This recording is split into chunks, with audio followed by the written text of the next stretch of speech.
Bengicela ukubingelela kakhulu-ke kubo bonke asebekhona njengamanje. Mina ngongizwe ngumlando ngomculo, indaba zomdabalanga zamgqoma ngabo zemntanda. Ngupresident wamabhinca. Bengicela ukuthi ngikwazi ukuthi ngingene live njengamanje noma bengakuhlelela lokho. Kodwa igameko eziningi esenzekile ezweni ziyaphoqa ukuthi kube khona ithe engilibekayo ey'gabeni zempilo ezenzakalayo njengamanje. Kade kune-budget speech umongameli ubephesheya, u-Deputy President eseParis. Phinde futhi nasemabhincini ziney'nkinga ey'khona engachaziwe. Kodwa-ke ngizokubalula lokhu, ngingena ngabe nje ngilinyalelwe u-anti wami owudadewabo kababa oganja kwangubani nalapha eMatubatumba, ongudadewabo kababa ongizalayo, u-anti uSabathile Mchunu, uMrs Ngubane, ube uthisha isikhathi eside ey'koleni zakhona eMatuba. So besimeka ngesonto Thula Nokuthula Ndabezitha, ulala ngokuthula Mbongo Ukumani. Sohlala sikhumbula kwazile ukukhombisa ukuthi ukugana kwentombi kusho ukuthini, ukuthi kusho ukuthini. Ulala ngokuphula Ndabezitha bathiwayo ulale kahle. Ngilitholile ithuba noma bengekho ohlelweni, kodwa ngilitholile ithuba lokuthi ngibeke. Ngiyabonga kakhulu kuMfokazuma nasemndenini waKhuzwayo ukuthi bakwazi ukuhlela ukuthi umuntu agcine libekile ithe njengomongameli wamabhinca okhohliwe isilo samabandla wonke ukuba alawule, ngoba iqiniso limile ukuthi lapha kwaZulu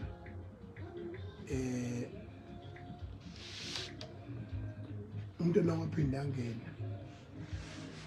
makhuluma usuka bowubukazisisa kahle kusukela nje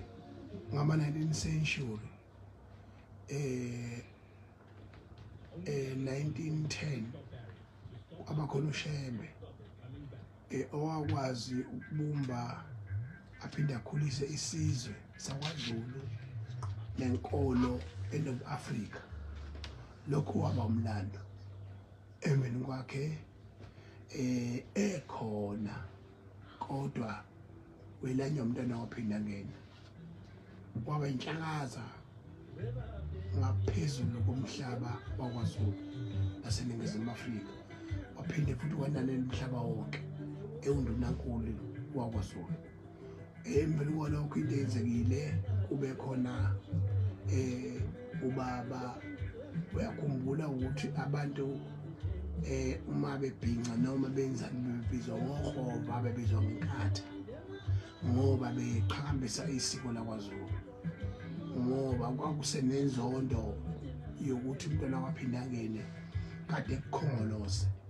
Emveni kwalokho usesungule iqembu lezamasiko elongamela ukungaphunyuki kwesiko lakwaZulu. Lokho kwaba into enkulu kakhulu ukuthi kwaZulu. Emveni kwalokho-ke sitholile umntwana waphinda ngene egila izimanga ekhulisa uZulu wethu. Wawukhulisa uZulu wethu waze wafika esigabeni la ekubekwa khona isilo samabandla wonke uNdlongoma leVukela Madoda. Emveni kwalokho sakuthola ukuthi kwaqhamuka ukhongolose siphatha kanye nomsholozi wangenelela ngesigaba sokuthi ungwakwaZulu kade exile. Watholakala uNcamalala eseyinkinga kwaZulu, eseyazazi ukuthi unguzulu, waba uZulu ngqo. Ubaba uNdebele, ubaba uZweli Mkhize, uNcamalala ibona abantu bakwakhongolose labo abaqala ngqa ukwenza izimangaliso ukukhombisa ukuthi asikho isici sokuba u-ANC uphinde futhi uqhakambise isiko lakho. Kodwa-ke ngoba sisizwe singabongi, sohlezi nje sibuka ngengcimo. Siyabonga kakhulu enibagcine sibesala bebathathuke kwaba ubaba uNdlongoma leVukela Madoda isilo sethu. Emveni kwalokho kwazoba umntwana wakuphinda ngene emveni kwalokho kwazoba uncamanana manje abasekho amakhanda ushenge ukwenze konke wakubona konke ubona umncwabo kaMandela wabona iWorld Cup wabona iMillennium owu-2000 wakubona inkululeko uphinde wabona iqembu lenkatha liphatha kwaZulu manje inselelo isele nabasele inqumo esathathwa ama-artist ayibiza ngama-African American ngenxa yokuthi igqila 250 years ago zathathwa ezwenikazi zase-Africa. Most of them they were taken from the central part of Africa, Burkina Faso, Sierra Leone, Cote d'Ivoire, Ivory Coast, Nigeria and Ghana. Bathathwa bonke labo bantu basiwa emazweni aphesheya kwezilwandle ukuba bayoba izigqila ubugqila baphendula baba ubukhosi. Namhlanje sithola kuno Beyonce, sithola kuno Alicia Keys, sithola kuno Robert Kelly, sithola kunabantu abacika amaningi Michael Jackson, abantu abaqophe umlando la emhlabeni jikelele, kodwa insila yabo kanye nomjuluko wabo uqhamuka ezwenikazi lase-Afrika. Lokho siyakuhlonipha, siyakuthandaza futhi siyakubonga. Sibukela phansi njalo singama-Afrika, kodwa igama elithi we are the world and we are the sunshine. We cannot sit down and hold our hands and assume someone will make a change. The change is now. Lokho kukhulunywa insizwa laphana ke oDobie Gray zikhombisa khona ngokusobala ukuthi zayinikela eintandaneni zase-Afrika ukuthi all those realities and those benefits through that song must be beneficial for Africans.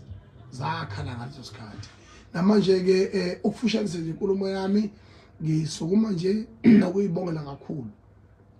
Okukhulu kakhulu ukuthi baba ukhuzwayo ubusani ubekwe kahle. Aphinde futhi esaphinde futhi emveni kwalokho sabuya masibuya silindele i-budget speech umongameli wahamba waphesheya kwezilwandle waya lapha ke e-United States of America. Siyakhumbula ke ukuthi kunamabhunu anobandlululo oluyisimangaliso ekubeni thina siyi-Rainbow country, i-Rainbow Nation country introduced in 1994 as a result of democracy, ukuthi abelungu bangahlonzwa ngaphandle njengenyongo yenyathi njengoba amanye amazwe ase-Afrika enzile. uMandela wakwazi ukuthi axoxisane nabelungu ngoba i-transformation, it was not an overnight thing. Ibeni ke kwenzeka lokho kwaba impumelelo. Into eyenzeka ngiyafuna ukusho ukuthi iphutha likubo bonke abaholi baka-ANC from uLanga Lubalele kuze kuzofika uRamaphosa njengamanje. Lokho masibala from umsholo from uMandela kuza uThabo Mbeki kuza ubaba uHarry Motlanthe bese kuzoba uNxamalala. Ngiyafisa ukugxeka ngokungananazi yokuthi uMandela uphathe 5 years. After 5 years uThabo Mbeki for me was supposed to introduce a transformation at a thorough slate ukuthi yonke into economic eyenzakala eSouth Africa must involve a black skin so that the transformation must be smoothly. Kodwa thina sigcine sala ne-flag nje eli-Rainbow Nation, i-economy dololo. Abantu abamnyama baphenduka baba ngabasebenzi nabafundayo abafundela ubala befunda futhi nangemfundo yaseNtshonalanga. Likuphi iqiniso lapho maningi ema-Afrika? Likuphi iqiniso lakho eNingizimu Afrika? Waphatha bobuNxamalala enethuba lonke lokuthi ubaba uJacob Zuma atshintshe izinto. yes ngiyavuma ngesikhathi sika Ncamalala kwaba ne transformation enkulu kakhulu ethinta abantu abamnyama ababazigwili kodwa ubugwili babo babuhlanganisa uhulumeni yokuthi babethola amathenda uhulumeni ibenefit yabo yayithinta ugovernment owaw exista ngaleso sikhathi lokho nokuthuthuka kwabantu abamnyama bathuthuka through ugovernment ophethe ngaleso sikhathi kodwa wawungeyona government we-empowerment okhombisa ukuthi umuntu akakwazi ukuyimela akwazi ukucontribute ezweni njengamanje United States of America ayidependile ku-government idepende kuma-companies that are investing companies that are established in the United States of America companies that are producing products that are helping the United States of America lokho siyakwazi siyakubona angikhulumi nje mahala ngikhuluma njengomuntu mina ofana nomuntu onomndeni eAmerica ngoba ingane yami mina izothi izoba leminyaka nje ecela ku15 maduze khona eAmerica okumfana la oyimanufacturer engimzala eUnited States of America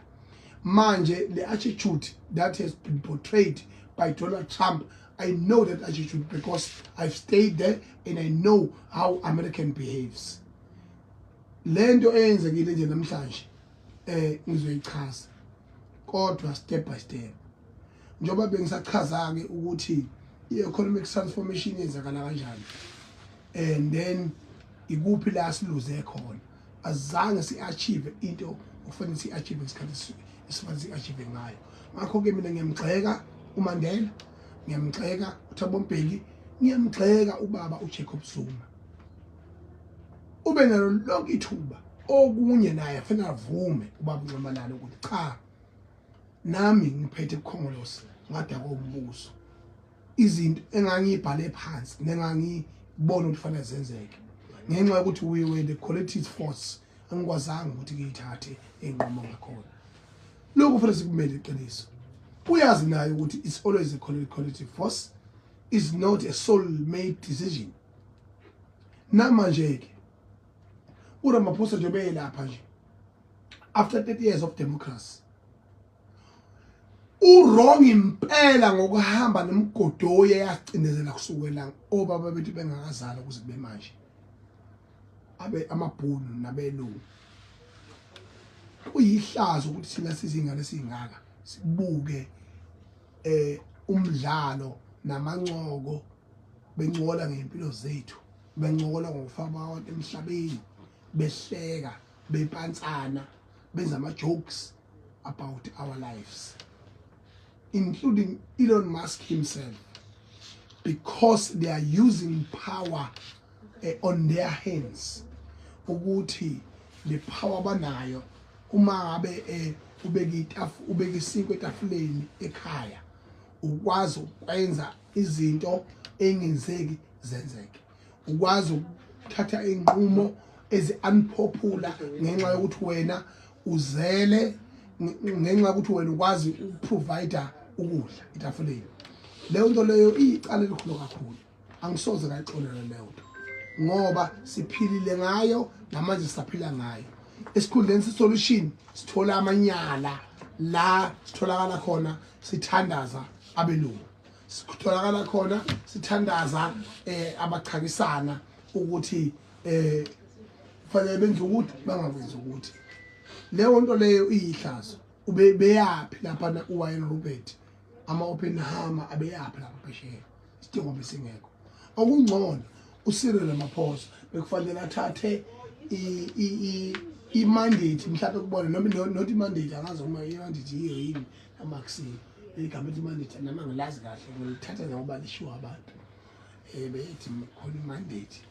kodwa kubalekile ukuthi bekufanele kube khona iphuzo alithatha Wayne Robert njengabantu abayingxenye ye-economical cluster in South Africa then bese besho ukuthi cha thina ngokubona kwethu hambiye lapha into efanele uyigade u1 no2 no3 al communicate with the government cluster lokho bekuzosiza ke leyo nto leyo mangiyibuka ukuthi yenzeke ngalendlela enzeke ngayo ayizange ihambe kahle kodwa ngokwesiqu sikaRamaphosa as president ngifuna ukuthi ukuncoma nje kakhulu ukwazile ukunderstanda ibully eUTrump understand iphara eliuTrump akwazi ukuthi aliqonde kabanzi ukuthi linjani nakhona ke sizwe isimo sika Zelensky ku-president wase-Ukraine ufike waqhomondelwa lapha wa-embarrasswa lapha eWashington ngakho ke mina ngiyagxeka kakhulu ukuthi ubaba uRamaphosa ahambe nosomabhizinisi esingabafuni singabantu abamnyama la eNingizimu Afrika abangazange bevume ukwenziwe i-transformation namabhuna aqambe amanga ukuthi iSouth Africa kuyabulawana abantu abafaya eNingizimu Afrika abantu abamnyama ngaphezulu kwabelungu kodwa ukuthi uRamaphosa usho lokho ngiyamncoma uthi kushilo lokho phambi komhlaba ubuka wonke wakusho cha lela kuloniqiniso futhi abantu abafayo abantu abamnyama mase ngabala nje abantu abawu100 amabhune ibhune elilodwa e12 file libulewa futhi nje mina nje in my eyes open mhlambe selokhu nje ngapha phamba awadlulile ku5 amabhune kuthiwa akafa bulawa ayi bakwethu ngeke asingancethezi bafowethu sincetheze nangezimpilo zethu size siqhamba amanga ngenxa yephalishi kunani masilambile kunani masingena lutho siqale phansi impilo ngoba nabo labo abangathifana nenkukhu ithelwe ngamazi ichuthiwe oTrump laba abanama T-bags bofa labo ngelingelanga kungani singathathi inqumo nje sokuyidela kwesinye isikhathi ingane zakwethu izoqalwa kabusha kodwa ke umonakalo omdala mina ke ngiyamncoma ukuthi ubaba uRamaphosa ukhulume kahle lapha uyekelele kunjana amantshana bezebehamba nazo akunandaba nazo kodwa umuntu okubhede kakhulu lapha noyena lo kuthiwa kumele abelungu ulokuyana uHenzel ubani uStenhazen angimzwa ukuthi kodwa okubaleke kakhulu ukufanele sikhumbule sengivala ibalekile indaba yokuthi iSouth Africa eAfrica ihluke kunawo wonke amazwe yingakho nomhlaba waphesheya uyihlonipha umuntu ophethe imali kunabo bonke abantu emhlabeni jikelele uzalwa la eSouth Africa Elon Musk uyeke ashujuthi yakhe bese kuzothi izwe lokuqala eAfrica ukuhosta iRugby World Cup 1995 kwaba eSouth Africa izwe lokuqala ukuhosta iCricket World Cup kwaba eSouth Africa izwe lokuqala ukuhosta iNetball World Cup ekade ngonyaka odlule kwaba eSouth Africa izwe lokuqala ukuhosta iSoccer World Cup 2010 the biggest sport in the world eSouth Africa sikubone konke lokho phambi kwethu siyakuhlonipha sibona ukuzala kwedemocracy sabona ukuboshwa ukukhululwa kwaBandela sabona iWorld Cup sabona iMillennium sabona iCovid